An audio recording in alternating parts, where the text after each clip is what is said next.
Well, let me start off by introducing you all to Paul Houde. Paul Houde's our mortgage broker in-house. He's going to be around 24/7, so he says. If he's not in the office, he'll be available by phone, but he's a top-notch mortgage broker, and you certainly want to introduce yourself to him and, get together for a coffee and talk about what he can do for you. Paul, I'll let you kind of introduce yourself from there and take it from there. Thanks for the intro, Doug. You're too kind. Hi, everybody. Thanks for having me today. There's an unbelievable turnout here. Happy New Year. And it's January, and here we go again. Another year of great hunting for business and work. So yeah, my name is Paul Houde. I've been a mortgage broker for a little while. Happy to be here working with your group. Essentially today, there's not a lot to talk about. I think things are going to stay status quo this year. Rates are probably flat at high fours for 5-year fixed rates. We don't see much movement on that. There's probably another increase coming with prime at the end of January. I think it's January 25th. And that should settle down throughout 2023. And hopefully we'll see some relief in rates going forward. I personally don't see high rates in the fours as being a problem. There are a lot of buyers out there, and there are a lot of people that want to purchase. There are a lot of people that want to refinance. The challenge is the stress test, and that is the one thing that hopefully the government might consider offering some relief on moving forward, but I wouldn't imagine that's going to happen anytime soon. Qualifying clients is always a challenge. So good news is, outside of the main banks and lenders that we have, there are several other lenders out there that will offer creative financing for clients. So if somebody needs to get into a mortgage on a short-term basis and wait out the rate cycle, we have lenders for that. Whether it's extending debt service levels or net worth lending, we've got all sorts of lenders, like up to 40 lenders, maybe more, that might be able to help your clients. So that's what we're here for. And if somebody's in a real bind, which may or may not happen, we're seeing a lot of that on pre-sales right now, where people need to complete. We've got private lending that can help out as well. If somebody's in a real pinch, we can definitely find a lender for those people too. So we're here for all of your clients' needs. I'm personally here to help answer any of your questions and assist you in your business.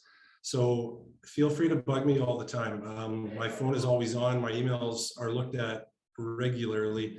And if you can't find me, I've got a team with me that can help. So I'm happy to be here. I'm looking forward to meeting more of you this year. So if anyone wants a free lunch or otherwise, please give me a shout. I'd be happy to set some time aside to say hello and get caught up. Great, thanks, Paul. Hey, what's the going rate and what's the qualifying rate right now? Okay, so going rate, assuming a 5-year fixed rate, they came up a bit after Christmas with the bond yields, but we're looking at about 489, 499 for high ratio insured CMHC mortgages. Conventionally, we may see 499 to 509 right now, which is 20% or more down, and that applies for refinancing as well. Stress test is qualifying 2% over contract.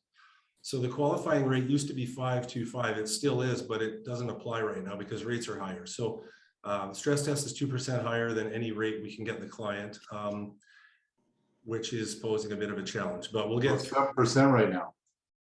Pardon me? If you got a 5% rate or 499, your qualifying rate is 7%. That's right. Or 699. Yeah. So it's affecting more young first-time homebuyers, to be honest. I mean, if you've got a client that's making $130,000, $140,000 a year, and you can only qualify them for a $550,000 to $600,000 mortgage, there's not a lot of places, weirdly, to say that they can actually buy right now until the market may. I'm not sure what correction's coming, or if there is going to be one with the mass immigration we're expecting. It remains to be seen, but yeah, that stress test is posing a bit of a challenge. Well, there's going back to last year, the fact that we had that stress test probably saved us a little bit, because people were getting mortgages at 3%, qualifying at 5%, and now that in retrospect, that's kind of a good thing. It's not helping the market now, and they should get rid of it. But I think it's really helped us, ride this out a little bit, because people aren't too overly extended because of that safety net we had in place from last year. So I agree. It's now a little bit. Yeah, it definitely helped with fixed rate mortgage clients. It'll alleviate their pain when they renew, but variable rate mortgage clients are feeling it big time. I'm taking more calls from RBC clients every day that are offered renewals at 5.69, and their variable mortgage has gone up extensively, and they've got some tough decisions to make. So the bank is there to lock them in at a high 5-year fixed rate right now. The best thing that a client can do today is call somebody that's been doing this a little while and knows what they're talking about. Otherwise, their bank's going to lock them in at a 5-year rate that they don't want 2 years, 3 years from now. Well, yeah, and that brings us to something that you can reach out to all your clients with. Maybe get together with Paul and get a little bit of a flyer on what's going on with interest rates, and how to prevent yourself from locking in with one of the major banks at a rate that's maybe a little too high, and you can do better somewhere else. So a really good touch point for you guys to reach out to your clients and give them some really good mortgage advice through Paul, and partner up with him and send out an email or a mail out or whatever, just saying, hey, if you need some help or professional mortgage advice to try and help you save yourself, here we've got Paul in our office, and reach out to him, and that's a good touch point for you. It's a value-added service for realtors right now, and I think that with the way news is going, everybody's concerned about their mortgage, either getting one or renewing, and there's a lot of people every year coming up for renewal. So make sure you get that out there and put that as part of your marketing program, to kind of incorporate something about mortgages and some information about it, because everybody's on pins and needles as to when their mortgage comes up for renewal, what they're going to have to renew at. And the good thing with Paul is he can put a rate hold in for them for 3 or 4 months before they come up for renewal, and maybe if rates move in that meantime, they'll be safe having that rate hold in. And if they don't use it, they don't use it. Paul doesn't have a problem with that, but he'll give them professional advice and going forward. So make sure that your marketing plan includes some information about mortgages, and that you've got a professional on your side, on your team, ready to answer any questions your clients might have. All right. Well, thanks very much, Paul. Okay. Mike, you got anything you want to add to that? No, I just got here, guys. Sorry I was late. I had a contractor at my house, so I missed most of it. But use Paul. Okay. He's awesome. All right. Well, we'll get into the nuts and bolts of it here today. We got a lot to cover. I may push the stats down the road a little bit to next week, but we'll see what we come up with. But let's start off with the main things. I'm going to open up you guys, if you look in your email, you've got stats, you've got disclosure, buyer's right of rescission form, you've got rescission notice form PDF, and you've got an advisory of foreign buyers. So first of all, I'm going to open up the advisory to foreign buyers, and I'll share my screen with you guys. You guys have this in your email. So if you like, please follow along. You have the rules and regulations. Can you all see my advisory screen? Just a thumbs up. Good. So you have this in your invitation email. Please download it, and you can give it to clients or whatever you want to do. Read it and share it with whoever. Just a very briefing here. This came out December 2014. It's the federal government. Basically, overview of the change. The act prohibits individuals who are not Canadian citizens or permanent residents of Canada, collectively non-Canadians, from purchasing residential property in Canada for a period of 2 years. The prohibition also applies to corporations that are not incorporated in Canada or are not controlled by Canadians. So that's kind of the essence of it. There are some exceptions here, but basically on this one here, if they're a student or a work permit or something like that, I would definitely refer them to their lawyer. I wouldn't take the onus on myself to say, don't worry about it, you're okay, because there's all kinds of fines and problems with that. But generally speaking, no foreigners or foreign companies or foreign controlled companies are allowed to buy real estate in Canada right now. So this is the official advisory out there. You can use that which way you want, but do put it in your portfolio going forward. They've been talking about this for months and months, and it's finally out here. And whether it'll help out the market, I don't know. Right now, we're getting into kind of a down market, so probably not a great time for it, but it is what it is. We don't control the government. We just kind of roll with what they've got. Any questions on that and specifically? Okay, we'll roll on to the, I'm going to get into the rescission notice. Now, first of all, I'm going to talk a little bit about, I'm going to stop sharing for a second here. I've had a couple of instances where we're dealing with this. I know that Petra was working on a deal just recently that was got caught up in this, and the seller's agent, the sellers wanted to, it was a subject offer. Now, let me just kind of clarify it. I'll make it really simple for you. First of all, the rescission period doesn't really apply to subject offers if the subjects are longer than 3 days. It would only be applicable if you were doing a subject-free offer and you wanted to back out within 3 days. But if you're doing a subject offer that, say, for example, was a 5-day subject removal, the rescission period falls within that 5 days. So it would oversee that. You would go past the 3 days, then you're out of the rescission period, and there would be no fee to remove subjects if you waited till after the 3-day rescission period. So the bottom line there is, if you have a subject offer, don't say you're not buying it within the 3 days. You got to wait till day 4 or 5 to say you're not buying it. Don't back out right away, even if your client doesn't like it.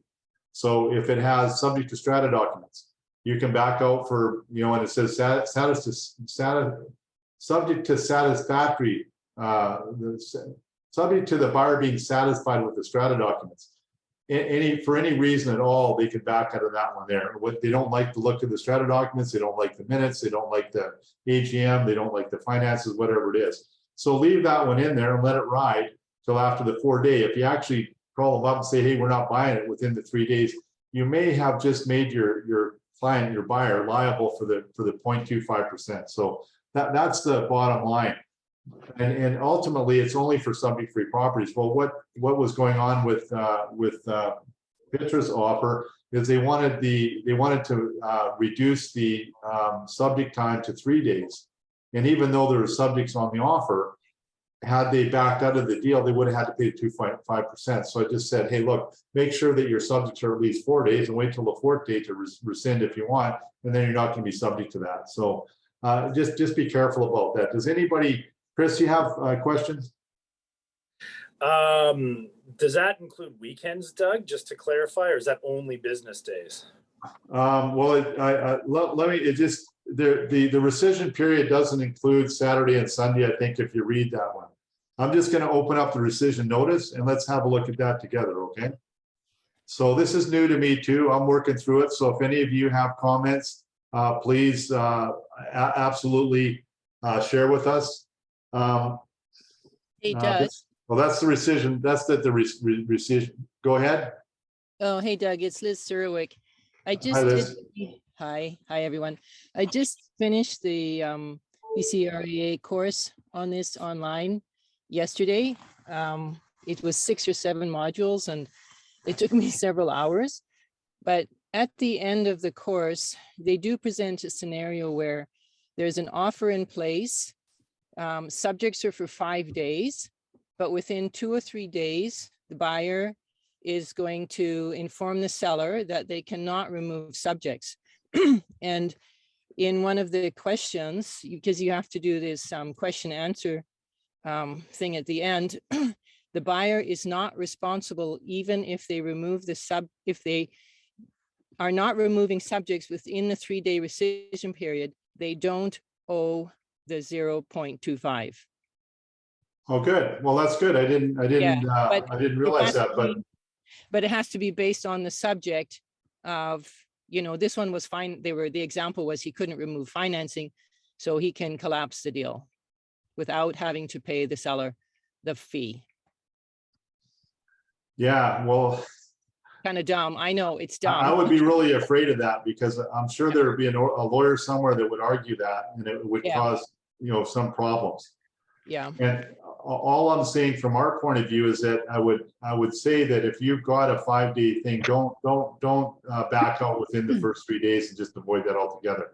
But like Liz said, if you have the 5-day subjects on there and you don't remove because of the financing or whatever it might be, that you're not going to be liable for that. Well, I think the interpretation of this might be faulty from all of us see it somewhat different. All the managing brokers probably have a different take on it, and they may think that no, you gotta pay the rescission. So just going back to it here, it's kind of like the rescission period and your subject removal period run concurrently. But let me tell you what I do know.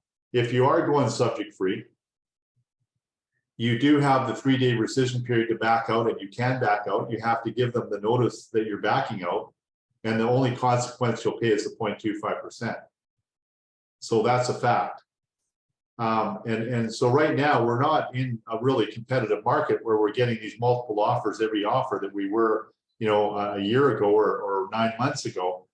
So it's not being affecting our market now, but it will come back. And when the market does come back, or you get a very hot property, you may have to go in subject free, and in that case, the rescission period will be there. So you have to inform your client that they may have to pay the 0.25% if they end up back. Say for example, they do a subject free offer, they win the offer, they go in, then they decide afterward they're going to do an inspection on within the 3-day rescission period, which is probably a good thing if they put that in their contract. I don't see why the seller would disallow that, because there's a rescission period anyway. So, allow them in. But if they were to find that there's something wrong with it, they could absolutely back out, and that problem might be $100,000 problem where they're only going to pay $2,500 or $3,000 to back out, or $4,000, whatever it might be, to back out. So pay attention to that. Pay attention to the forms that we've got here. Liz, do you know, did they say that we have to send this new form in with all of our deals? Yes, the form, if you're sending in a rescission, it has to go to the brokerage right away. Okay, well, even if you're not rescinding, this is the form that they're asking for, that, I think it says here, this disclosure is being made to you. Can you all see let me just make sure I'm sharing that. This is one of the forms they sent you. And it says here, disclosure, buyer's right of rescission. This disclosure is being made by your real estate licensee to you as a client, as required by 57.1, the real estate services rules. This disclosure must be made by the licensee when preparing an offer to purchase on behalf of a buyer client, or presenting an offer to a purchase to a seller client. So to me, that means that this form has to be presented one way or another with all offers.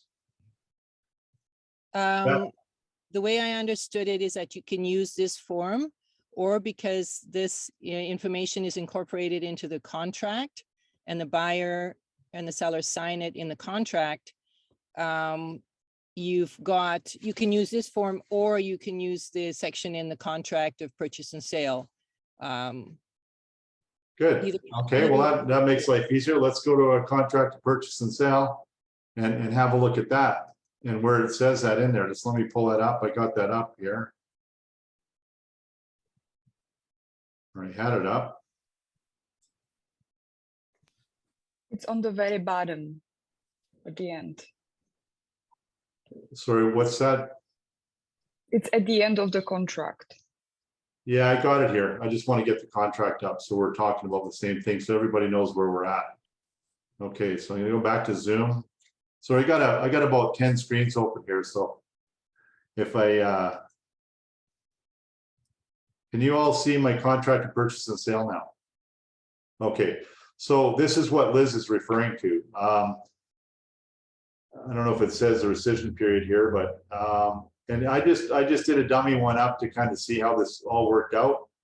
And let me just go back to that.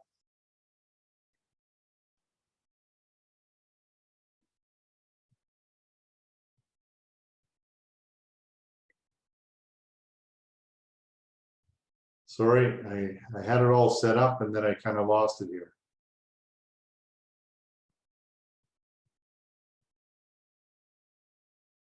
Okay, here it is here. It's number one, actually, at the beginning of the contract. So the new contract to purchase and sale says the purchase price of the property, in this case, I was doing a makeup here, so don't worry about this. We had it $1,114,000 was the offer. We were going to put in here in the property, and if the property is residential real property as defined in the home buyer's rescission period regulation that is not exempt from the rescission right as defined below, and the buyer exercises the rescission right, the amount payable by the buyer to the seller will be $2,785. That's 0.25% of the $1.14 million, $1,114,000 times 0.25 is $2,785. So I've input that into the contract. It's set out there.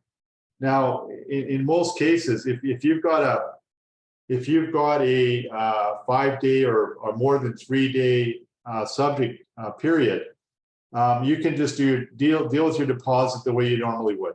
Same amount of deposit, same everything. In this case here, I'd probably change that just to my regular standard deposit of 30 grand. And I'm going to keep it even, so see, it's easy for everybody. If you have your 5-day subject removal in there, they don't have to pay this until the final subject removal. In which case, if they don't remove somebody, they're not going to pay it at all, so it doesn't become a factor in this deal at all.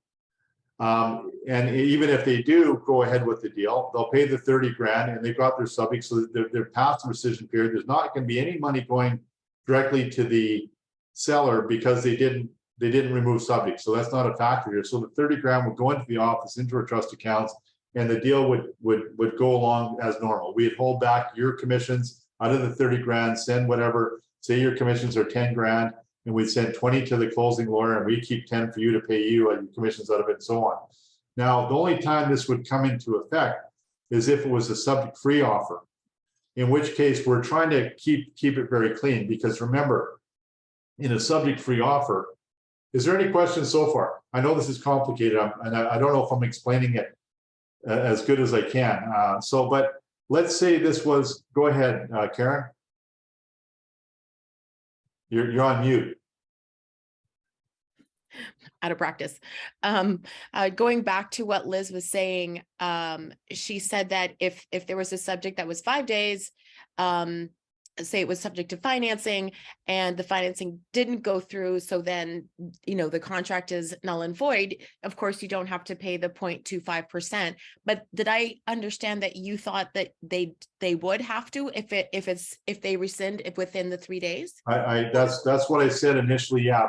But Liz is correcting me on that, and what I'm saying is that even if I had that right, and I would probably wait till after the 3 days pass, just to ensure that there's not going to be any miscommunications, to say I'm not closing this deal due to finances or due to inspection, whatever it might be, or due to the strata documents.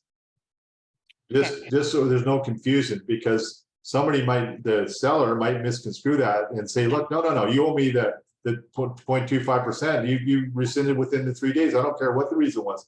So there's going to be some misunderstandings and miscommunications. Right. So what I'm saying off this policy is that if you do have the 5 days, don't rescind, even if they're not going to close, wait till after the 3-day rescission period to give them notice that you're not closing. Got it. Fair enough.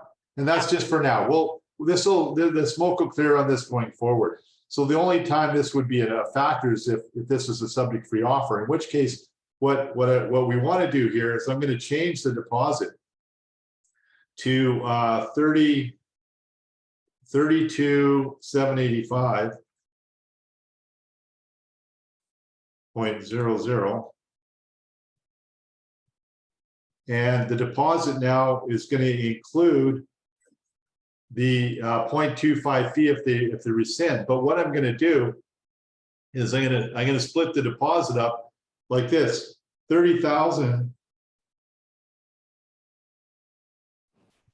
to Century 21, and 2,785 directly to the seller.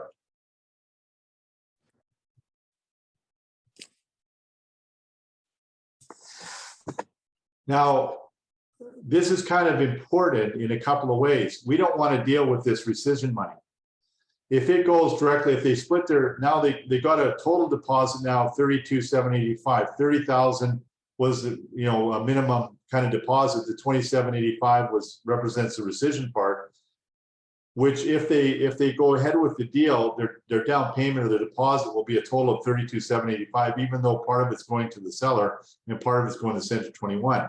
But the key thing here is if this is a subject-free offer and the buyer decides to rescind it and say, I don't want to do it, the seller already has their 2785. We don't have to deal with it. The selling agent, if you're the selling agent, especially if you're the selling agent, you don't have to chase the buyer's agent to try and get your 3785, and so on and so forth. So we're trying to simplify we don't want to be involved in this. It's kind of a frivolous thing, and the government's made it up, but we don't want to be a part of it. So if you are doing something like this and you're working on this, give me a call. Let's work through it together. And, you know, before you put your offer in, and we'll do all the ifs, ands, and buts. We'll cover everything, answer any of your questions you have. But this is kind of the essence of where we want to go with this. If it ever comes back, we'll have some written policy out on this. I'm just going to stop sharing for a bit. Leo, you have a question? Yeah, I can't see all your hands, by the way. So maybe speak up. Elena has a question as well. But Leo, go ahead first. Sure. Just curious if this works in the same manner as the disclosure of seller's remuneration, where every time there's a counter offer or every time there's, you know, a back and forth, do we now have to cross out that section, calculate a new amount? I mean, that could get pretty messy pretty quick. Yeah, well, it does. Yeah, they say you know, they have to disclose it, but you know, I think the fact of the matter here is that you know, if you have subjects, I would maybe just go ahead and not change this every time you do an offer and a counter offer. I mean, technically, yes, you should be doing that, because if you change, let's say we're going to go back to that contract I had, and let's say we change the purchase price. Now they crossed it out and put you know, $1.2 million, then I would have to change this as well. Yeah. To reflect the 2.25. So in answer to your question, to make the contract correct, Leo, yes, you would have to do that, because if you didn't do it on this contract, it wouldn't add up. And if there is subjects, can you put NA or not applicable in that area, or do you still have to fill it out? If there was, let's say, the typical subjects, and then that means it wouldn't really be. I'll have to get back to you on that. I'll query BCFSA if we can put any in there, if we got subjects, and just leave that, and then we don't have to worry about this back and forth. But these are the kind of things that I don't think they've thought about. Hey, Doug, Doug? I have an answer for that, but it's from really trusted. It says that the buyer and seller cannot mutually agree to like you have to have the rescission period, so you're gonna have to fill it out, basically. Okay. You can't not have the rescission period with even with subjects. Well, I guess for now we're gonna fill it out, guys and girls. And be prepared to strike that one out and change that one too. And until further notice, we got to do our contract correct. Chris, you had a question, and then Elena, we'll go to her. Hey, just with what you did with the contract there, Doug, where you put 30,000 to C21 and 2,785 to the seller, could we not write in our deposits, if we had a subject-free offer, that the deposit is due on the first business day after the rescission period? Or do we have to give the deposit in as normal? Well, the only problem with that, Chris, is that from a seller's point of view, somebody's going to have to chase that guy down for the rescission money, and I don't want to be the guy, and you don't want to be the guy. I get that, but if we give the deposit into the office, is there going to be more paperwork to pull it out of trust again? Well, yeah, the same to get the. Let's say the reason I split that money up between the rescission 0.25% penalty and the, I call it the standard deposit they put anyway, is because to get the regular deposit out, we need two signatures. Once it's in or once you take it, once you give it to the office and put it in the trust accounts, I need both the buyer and the seller to sign off to release that. That's pretty easy to release the $30,000 out to them. But now I have to deal with paying the seller the 27, in this case, 2,785. We don't want to deal with that. The seller already has that check. Yeah. And then we just refund back to the buyer the 30 grand, and that's already paid. Now you don't have to chase your buyer. The seller doesn't have to chase you, and your agent, and the agent doesn't have to chase you. Yeah. No, I like what you did there. I guess my ultimate question is, now, if we do have a subject free offer that our buyer does decide to rescind, there's going to be an extra form that both buyer and seller have to sign to release the deposit back to the buyer. Well, they always had to release that deposit, so that's not the extra form. The extra form, we're trying to mitigate that by just having the check payable to 2785 directly to the seller. Yeah, yeah. Now the only problem with that is that some of this trust money is not going to the real estate office. So there's another form that says that, deposit not paid to the real estate office, will have to include that with it. So it's not fun. May I that's so strange, because I learned on Really Trusted that apparently the way they had it designed is that neither seller or buyer need to sign anything to release this rescission period. Well, I'm a managing broker. There's no way I'm releasing money without signatures. I'll tell you that right now. They come after us like, no, there's no tomorrow. Okay. We're really, like, for me, I've been told and told again and again, you need both signatures to release that money. The money out of trust only comes out 3 ways. The deal closes, buyer and seller sign off on it, or the court orders you to release it. Yeah. So now if they're changing all of the Real Estate Act rules, that's another thing down the road. So guys, I think the bottom line is we're going to have to be very cautious going forward.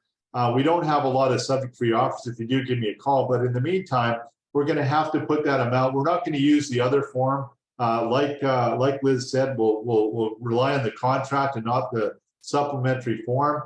So we don't have another form to fill out, but you're going to have to put the rescission amount in there. And for Leo, yes, we're going to have to change that as well, because I would say no, we shouldn't or don't have to, but if it doesn't, it's not applicable. But as Robbie said, it's we can't waive the rescission period. Neither the buyer. So that's the rule. So if that's the case, we have to leave it in the contract. If we have to leave it in the contract and you change the price on the overall purchase price, you have to change the rescission amount to maintain the integrity of the contract that says it's 0.25%. Make sense to everybody?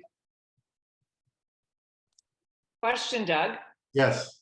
So the $2,700, whatever, for the example. So who's writing that check and who's delivering it to the seller if it's not going through the office?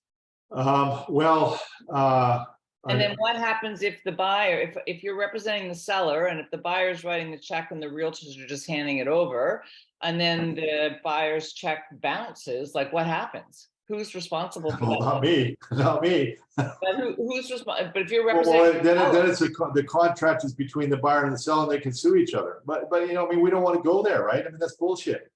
Yeah. We certainly don't want to have that. And I would suggest that if I was a seller's agent and this is going down, I would say, and you're the other realtor for the buyer's agent, and say, Stephanie, okay, that's fine. You can pay one check to one bank draft to your office and one bank draft to me, but I want a bank draft because I don't want to chase you around. You don't want to chase your client around, and so give me a bank draft and give your office a bank draft, and I'm good with that. So now we're forcing. So now we're forcing us. that. Okay, just so Stephanie first, and then Leo. So we're facilitating the delivery of that bank draft or that check. So we're the money courier. Well, yeah. Done, right? Yeah. Well, I don't know any other way to do it. I mean, Okay. Leo, you had a query?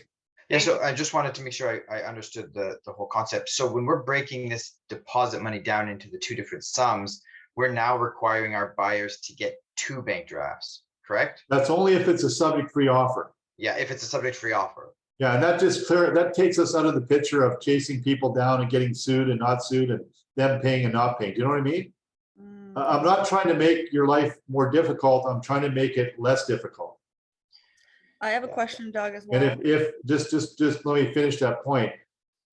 If we get caught in the middle of this and the seller is getting their agent to come after you, the buyer's agent, to collect this money because they didn't collect it.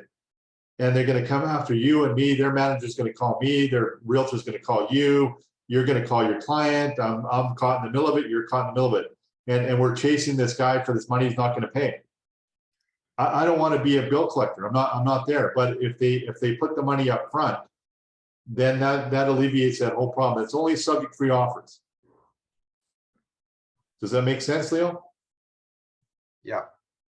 Think it through, and if you have questions now, or if you want to call me after, that's fine too. But I'm trying to make it easy for all of us that we don't get caught up in this, because I can see, this not happening. Now, we might change it to where the buyer pays the office, but as soon as I collect money from somebody, I have to put it in the trust accounts. Once it goes in the trust accounts, I'm governed by BCFSA all over, and I got releases and all that other kind of stuff. So that's why I'm saying that one check goes directly to the seller, and we do a portion of the deposit is not paid to the real estate office, and both sign that, and that's that.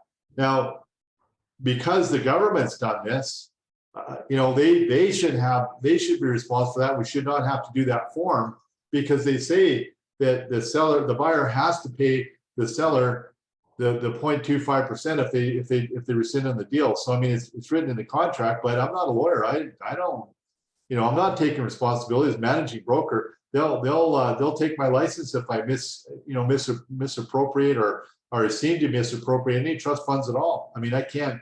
My hands are tied with that. I don't want to get involved in that. So this policy that we're coming up with now will probably evolve over time. And as we see clearer what's happening and see it working in action, Stephanie, we might accept that if the government allows us to. Leo, it might be just one, and we cut a check both ways. I got to talk to Mike too, and it's all administration. We don't want to be doing all this administration for deals that never happen. And we don't get paid for deals that don't happen. You don't get paid for deals that don't happen. So here we are doing all this administration for it. So we're trying to work it through the best way we can. It's going to be deal by deal, but basically it's not going to affect your deals with subjects. So don't worry about those. Standard, put a standard commission in there. Don't split it up. Don't have to do any of that. Just put your 30 grand, your 25 grand, your 20 grand. Don't split it up. The only time you might want to split that up and talk to me about it is if you do a subject free offer. And those are going to be few and far between for the next foreseeable future. Does that make sense to everybody? Any questions on that? I have a question, Doug. Yeah, Ellen, sorry, Elena, sorry, I missed your little hand up there. Just want to confirm. I've got an offer on my listing recently. It did not work out. They could not agree on price, so basically it collapsed. But the offer came through from it was a fairly clean offer with subjects from an experienced realtor. I like the offer overall. And for the there was a rescission period, of course, definitely, and everyone I think I don't remember. I don't think they needed additional initials, but it was in the contract.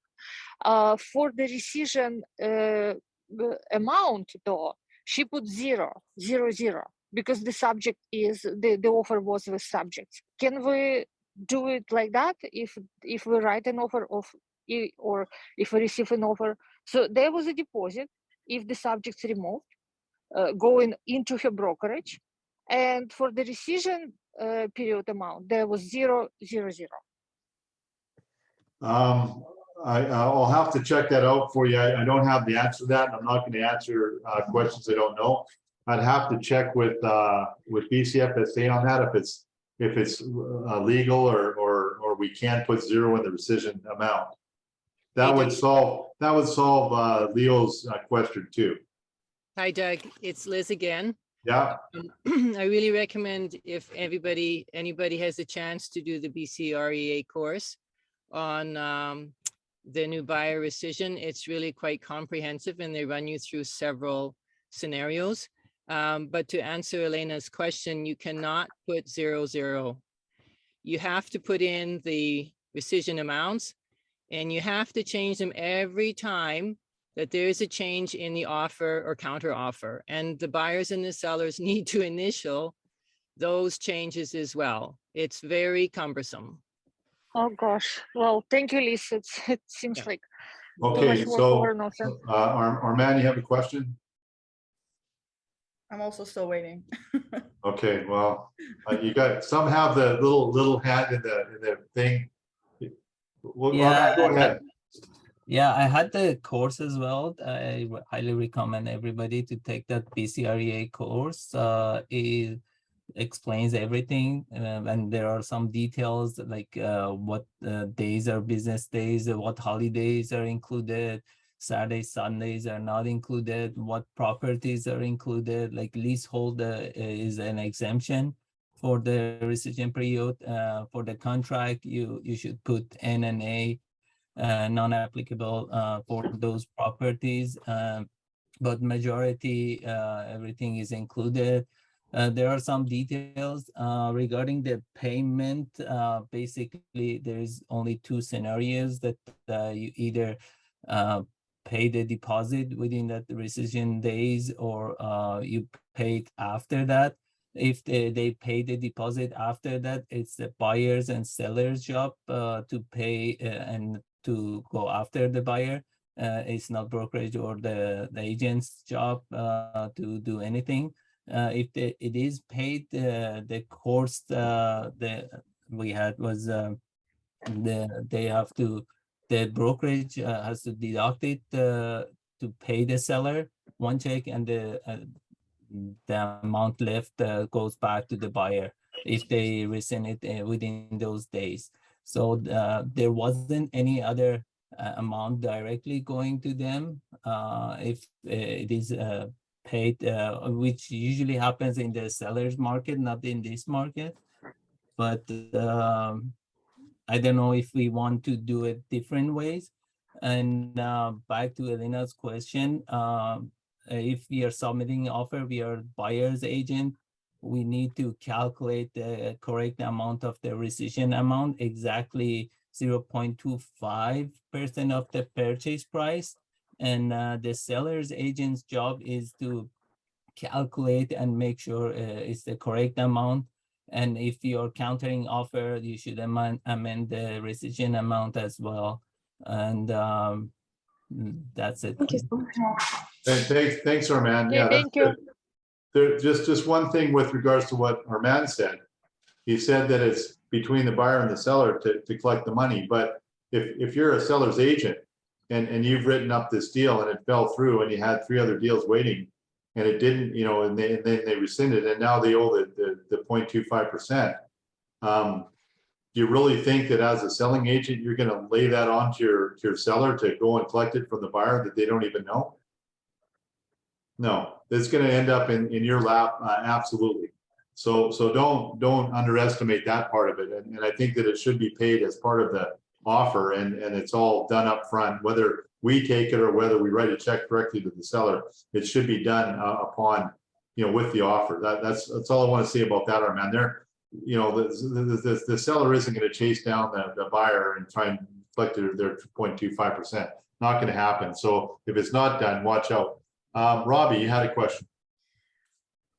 Yeah, I mean, I guess that was somewhat related to this and it might be answered, but if we might have to just maybe change it's not so much a question, but like a thought. I'm thinking maybe the wording might need to be changed if you want to do it your way with the deposit, because right now it sounds like you're going to pay the seller even if you don't rescind, is what it sounds like to me. That's right. Yeah, that is correct, Robbie. And whatever we pay the seller, if they don't rescind, will go towards the deposit on you know, it'll be towards the purchase price. Okay. So it's not going to change that part of it. Oh, okay. I'm just splitting it up so nobody has to chase anybody. Okay, Chris, I think you're next, and then Brianna. I do like what you did on the contract there, Doug, with the subject free. I think that's a really good idea.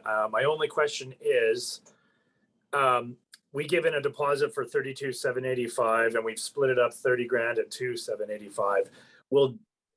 Do we need to just collect one deposit from the buyer in that regards, and then Daisy would automatically cut a check and send it on the day we hand in? Well, no, we're trying not to do that. We don't want to be involved in it. The $2,785, your buyer gets 2 bank drafts, one for 30 grand to send to 21, one to 2,700 directly to the seller.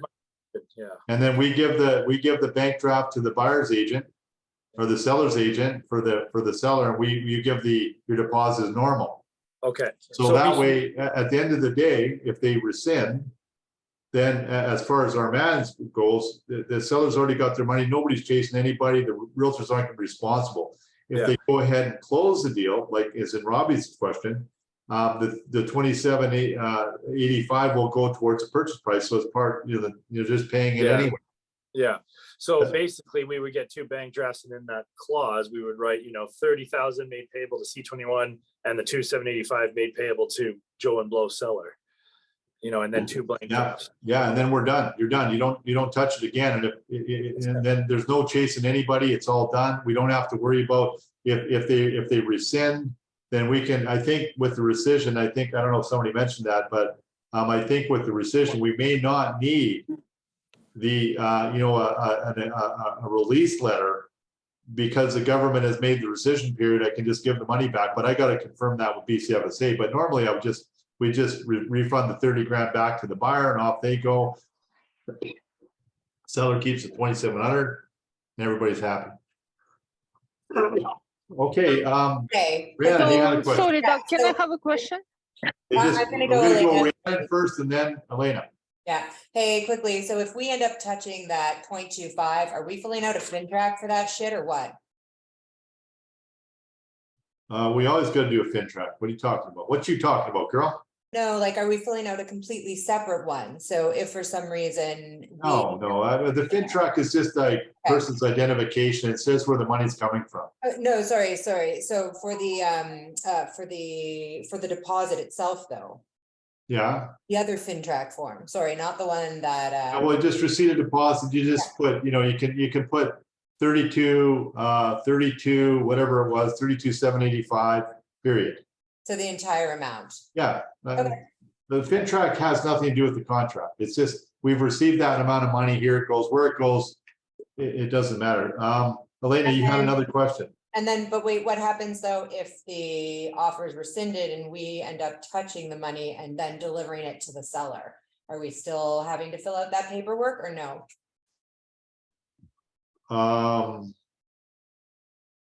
The release monies? Yeah, well, I would want a release letter signed, by everybody. I'm not taking responsibility for nothing. No, not a release letter, but filling out the same form, right? So if the entire deal collapses, the money is owed to the seller, we deliver the check to the seller, do we have to fill out the form? What form? The same one we were just talking about for the deposit. With the receipt of funds or what? Yeah, correct. Yeah. Well, no, we're not receiving the money. Okay. So we're giving it out. But the thing is, what I'm trying to do, Rhiannon, is we're not, the seller already has the money. We're not taking the money in the first place. We're splitting the deposit up into 2. We're going to split it up between the 30 grand that they were going to pay anyway, and then the 2785. And the 2785 is a bank. There's 2 bank drafts being made now by the buyer. One for 30,000 to Central 21. One for 2785 directly to the seller. That's delivered via the realtors, realtor to realtor, to their clients, and then we just keep the 30 grand. If the deal collapses, we do need a letter that, that releases everything from the buyer and seller, and I release the 30 grand back to the buyer. If the deal closes, their total deposit is the 30,000 they paid to Central 21 and the 2785 they paid to the seller directly. That's part of the deposit. Doug, sorry, I have just a quick question. If we're going to be the ones passing the deposit on to the seller, in a lot of deals we do, you don't even meet the seller these days, right? You're talking to the other agent. So now I have, let's say, a $2,785 bank draft, and I hand it over to the agent. And, how am I recording that I've actually picked this up from the buyer, that I've actually handed it over to the seller? Now, deposits go missing if that seller's agent goes, that deposit goes missing. I hear you, Liz. How are we tracking, hey, I actually gave it to him and it's not my responsibility that what I would do is ask for a receipt. But I handed it over and they've lost it. I would ask for a receipt. Like, how are we tracking that I actually gave them that deposit in hand. He's got it in his hand. And how are we following that? Get a receipt. Do you hear me? Get a receipt Sorry, from the seller's agent. My computer's. Yeah, I know Sorry, you're in and out, but the simplest answer to that, Liz, is get a receipt from the seller's agent. Yes, I received $27.85. Thank you very much. That's all we can do. Okay. I think we've lost you there, but some of these things, guys, are going to have to work through a little bit. Yeah. We're going to see how they work out, and we'll adjust as we go. Robbie, you had a question. I guess I was just wondering about, because you said there might be more, you have to release the funds if it goes into the brokerage trust. So I'm just wondering about the, sorry, I don't have it in front of me. The buyer rescission, what is it called? The notice. Sorry, I'll go. Yeah, they've got to send a notice of rescission that they're going to rescind. Not the notice, the home buyer rescission disclosure. At the bottom, it says if a buyer paid the deposit, blah, blah, blah, then everything will be, the promptly paid to, basically it's saying here that the funds will be released. So I was wondering if that disclosure allowed your. Well, it may, that might be the disclosure I need, but I have to kind of confirm that we're not releasing funds that we ought not be releasing. Yeah. And it only refers. Oh.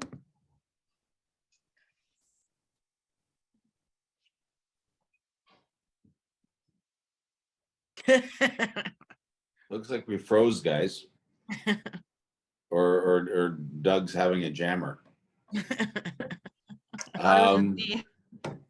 So I don't know. Can everybody hear me?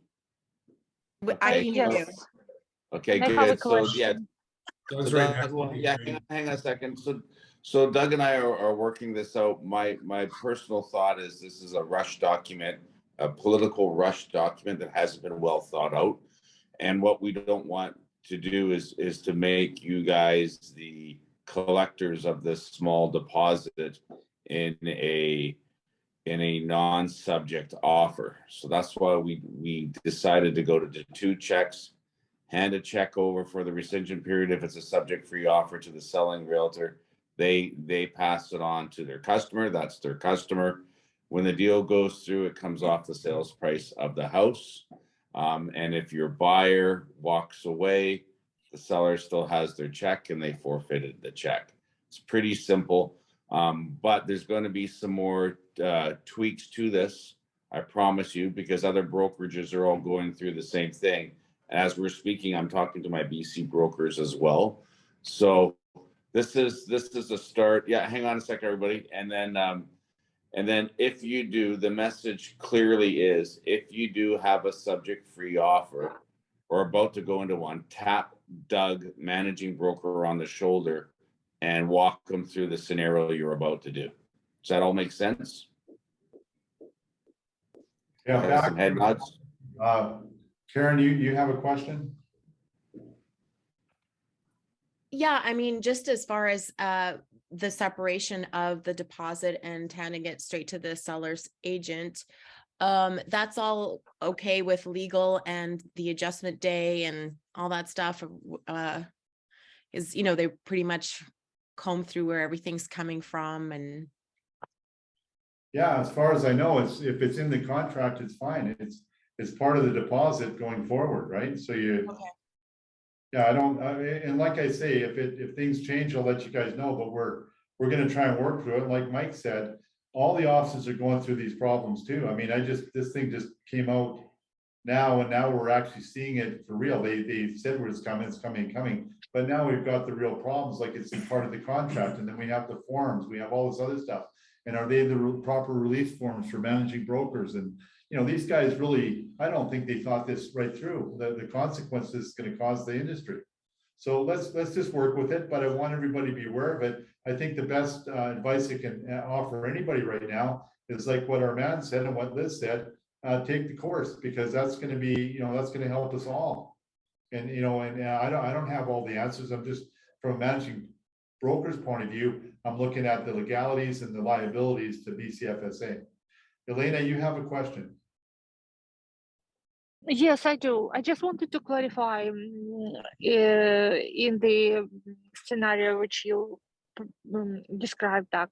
So if I understood correctly, you're saying that we're raising deposit by that rescission period fee, 0.25, and I think you mentioned that even if deal goes through, the seller still receives the money, but they're not supposed to receive it if it's past 3 days and the buyer did not. The buyer goes with the offer, then they're supposed to be only. This doesn't apply at all. Nothing here applies, only for subject-free offers where they may have to pay a rescission. If you have subject. No, I understand. I'm sorry, but you said that in any case the seller is getting that deposit, but seller was not supposed to get the deposit if the deal goes through. That's one part. And the second part, Lena, not in any case, only when you have a subject-free offer that the buyer might be liable to the seller to pay it. That if you've got subjects, we don't give the seller anything. They don't get any of this. no, I understand, but with the subject-free offer, even if it's a subject-free offer, I understand that we need to put that amount in a contract, and definitely we need to identify that the main deposit goes to Century 21, the fee goes to the seller. That I understand that part, but then you said that even after 3 days, the seller with the subject-free offer, because we cannot avoid these 3 days, the seller is still getting the fee, but they are not supposed to get the fee if the offer, if actually the deal is happening. If the buyer is not walking they away, get paid out then. on the deal at the end of the deal, and they get the whole amount. It's part of the purchase price now. But see, like if it's a part of the purchase price, we are increasing. It's supposed to be then somewhere identified. That then I still don't understand. The check is written as part of the deposit. The total deposit is 32,875. I understand that, but please, like, let me finish. So, as you mentioned, if I understood correctly, so the main deposit is payable to Century 21 and Town Realty. The fee is payable to the sellers. So we are not able to combine those two deposits. That's one. The second part, we automatically. Stop there, please. Stop there. Okay. Why can't you combine the two? Because one is payable to Century 21 and the other is payable to the seller. All that money, Elena, is going to the seller eventually. All of it. Okay, fine. I got that. But then we also, okay, thank you. I got it. But then also we are, so where this deposit will be kept, because generally the money kept in trust of the brokerage, that's one part. But the second part, we automatically increasing the deposit for the buyer, and that will decrease, like it might be not a case for some, but it will be certainly a case for other, where they have only 5% and then like, you know, like it just kind of like, because for example, people have 5% and they are not planning to back out, you know, they're planning to go through. Well, but then 5% between 4.75 to the office and 0.25 to the seller. I'm not sure if the bank will agree with that. We have a mortgage broker there. Deposit. Elena, can you come to the office and chat with me about it? I don't want to go over this on Zoom. It's too complicated. Can you? But we'll yeah, sure, Doug. But I don't think the bank will agree, because the deposit is supposed to be 5%. If out of those 5% part will go to the seller, whether it goes to the office or goes to the seller, they still put 5% down. They paid 5% towards the purchase price of their property. It's okay. All right. I understand what you're saying, but it's not going to be a problem. Mike, you got something?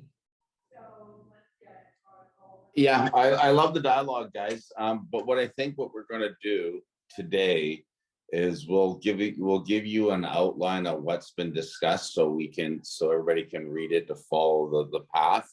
If the path has to correct, we will correct it. But right now, this is just a thought out conversation that Doug and I have had many times to try to make everybody's lives a little bit simpler. And Elena, yeah, I hear exactly what you're saying, but it's just written in for deposits that the 5% for the agreeable non-refundable deposit comes to the company, and then the 2.5% deposit for the rescindent goes to the seller. If the deal goes through, that rescindent money comes off the purchase price. If the deal does not go through, seller gets 2.5% of the asking offer. And then the deal's closed. But let us put it in writing and script it out. And that way it should be way more clear when we read it to follow the path. I hope that makes everybody's lives a little bit easier. Norman, you had a comment? Sure, thanks. I was thinking if we are going to do in a different way than what it was told to get a deposit directly to the seller, and we need to kind of draft the standard way for the agents to if they're getting a bank draft, asking the clients to get the bank draft directly to seller. What if there are multiple sellers, to which one we should write the deposit, and this money can be for rescission amount if they resign it, or if the deal goes through, it should go towards the purchase price. So there are some legal complications, I think, involved that we don't know. It would be great to talk to Ken if this bank draft is towards one of the sellers. Can they still calculate it towards the purchase price? The bank draft should be payable to whoever's on the contract period. But we can get the bank draft for two people. If there are, what if there are multiple sellers? You put multiple names on the bank draft. It's payable to Bill and Frank and Mary Smith and so. They all got to sign it to cash it. And anyway, we mentioned the property that they're purchasing. You can put that on the where it says regarding at the bottom of it. So let's not get into the nuts and bolts of it right now. We'll come up with a bit of a policy going out. This is a moving target on this one here. We may adjust it as we go forward. What we'll probably do is once we get our policy in place, we'll talk to Ken Pastor, get him to kind of say, yeah, it sounds okay to me as a lawyer. And we'll run it by BCFSA, make sure it's okay with them, so that we're not, causing any problems or breaking any rules, but we're just trying to make it simpler for you guys. So you're not caught in the middle of this. I can just see it being a nightmare where they rescind the deal. And if the money isn't paid to the seller, they're probably not going to see it. And they'll say, well, come and sue me for it. I don't care. They're not, who's going to sue somebody for $27.85? I mean, and you don't really even know who they are. You've got their name on a contract. That's all there is. So, I mean, it's fraught with issues and not our fault, not your fault, not Ross's fault. This is the BC government doing this stuff and writing up contracts that they ought not be messing with. These contracts are complicated enough. So let's try and work through it, guys. Let me come up with a scenario. You guys can come in, our man and Lena, if you want to come in and chat, Leo, Rhiannon, if you want to come in and have a chat, or Robbie, and let's kind of get this policy going forward, but I'm trying to keep it simple. Leo, go ahead. I'm just curious. I know Michael was saying he was talking to some other brokerages and things of that nature. Do we know our other brokerages doing something similar? Because it would just be unfortunate if we're going to such great lengths and putting so much extra work on, us realtors of Century 21 to protect the sellers of, the deals that we're representing the buyers so that they can get their money. But then when we're representing the sellers, if the other realtors on that end are not doing this, and we do end up having to have our sellers chase the buyers for money, you kind of see what I'm getting at? Yeah. We don't want to do extra work that we don't have to, but we're trying to make it simple on you. My concern is you. It's not the buyer or the seller, actually. We want what's fair for the buyer and the seller, and the government's made the rules. We're just trying to keep you guys out of it and keep us out of it, and let the buyer and the seller deal with it, and with as minimal disruption to us. And as far as the other offices go, they're all going to have their own policies on that. I'm sure if you talk to 2 or 3 different offices, they're all going to deal with it somewhat differently. Some won't deal with it at all, and they'll just you know, put it as part of the deposit and they'll pay the other guys out, but, you know, out of the regular deposit, the trust funds and so on and so forth. So I'll have a chat with Mike about that. We'll talk to Ken Pastor about it. We'll talk to BCFSA about it. And if that works best, it'll work best. But, you know, I for was just now, thinking, like, wouldn't it just be so much simpler if the deposit, like, to keep you guys out of it as a brokerage too, have the 5%, you know, be sent to you guys as was in the past. And then if the deal does fall through, then it's up to the seller to cut a new check and have that over to the buyer, or have the buyer cut that new check, have it over to the seller. I mean, the buyer cuts a new check to the seller. Sorry, the buyer cuts the new check, yeah, and gives it to the seller. And then if the buyer doesn't do that, you know what? It's not us realtors' fault. It's not your brokerage's fault. It's not us to get involved, like you said. It's the seller suing the buyer. He has his name, start a small claims court, and we're out of it. Blame the government on it. Exactly. I mean, the problem there is that if you're the agent of a seller, but it's gonna be like that for us anyways, probably. well, your fiduciary duty is to take care of your guy. They're gonna want you to look out for their best interest. They want that 27.8. I know, but we can't. We are not going to have the ability to tell the buyer's realtor how to structure their contract, right? Well, in a If way, the we do. deposit is paid to the brokerage, then brokerage is responsible to give the money to the seller. If the buyer doesn't decide to give it to the seller, then they can go after the brokerage. Yeah, but I'm saying not for the brokerage to have the money in their trust account. It would just be this traditional, typical. Leo, if I was a seller, I would say, look, I want the full deposit, including a rescission period, in your trust account, or I want a bank draft directly to my guy for the 27.85. Either way you want to do that, I don't care. If it's in the trust, we're guaranteed. But this willy-nilly shit about they got to pay it within 14 days by a check, and if the check bounces, that's bullshit. Yeah. You know, that's not good enough. Go ahead, Mike. To answer Leo's question with other brokerages, nobody has a direct, there hasn't been a hard set fast rule to us, directed to us. So we're all talking, and I'm not just talking to Century 21 brokers, I'm talking to other BC lower mainland brokers mostly, just to see what the method to the madness is. But right now, I think we're making a little bit of a mountain of a molehill because we're not doing subject free offers. We're doing very, very few. But I love the professionalism that we're going at. One of the things I would add, and we're running a little bit late, I want to add a couple of more things to this meeting, is when we're talking, let everybody finish a sentence, because there's a delay and then there's an overlap. So if we all could be a little bit more respectful for that, me included, it would make the conversation go a little bit better. But so yeah, so guys, we're gonna hash this out. We've got some more notes to do. Probably a more serious meeting next Tuesday on the same topic, but Doug and I felt that we needed to hit this running at the beginning. So I'm talking to some other big brokers in the city about exactly how everybody's doing it, because we have great relationships with other brokerages and we want to make sure that we're all cooperating in the same manner and we're educating our people the same way. I hope that clarifies it a little bit better for you, everybody. Just have one thing to say, Mike. Are you got more or what? Yeah, I got one more thing to add. I had 2 phone calls from 2 of our realtors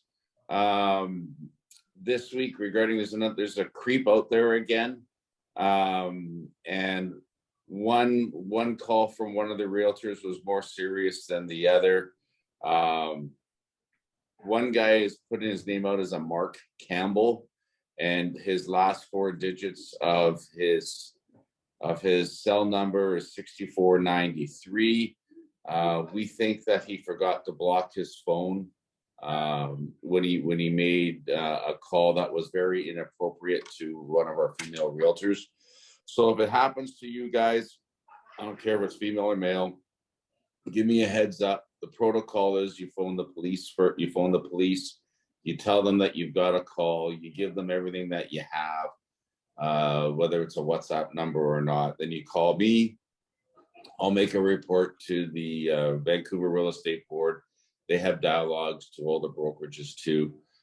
It's really important that we keep each other safe, guys. I hate shit like this, but it's just some little person that's trying to act really big over the phone. So that's all I wanted to say about the heads up.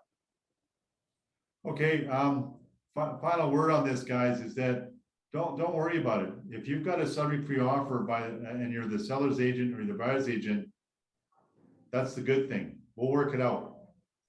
Get the subject pre-offer or make the subject pre-offer and we'll go from there. Don't even worry about it otherwise, guys. Don't lose sleep on this. We'll get her done. Don't get the offer. If that's the biggest problem you got in the day, you're golden. Not to worry.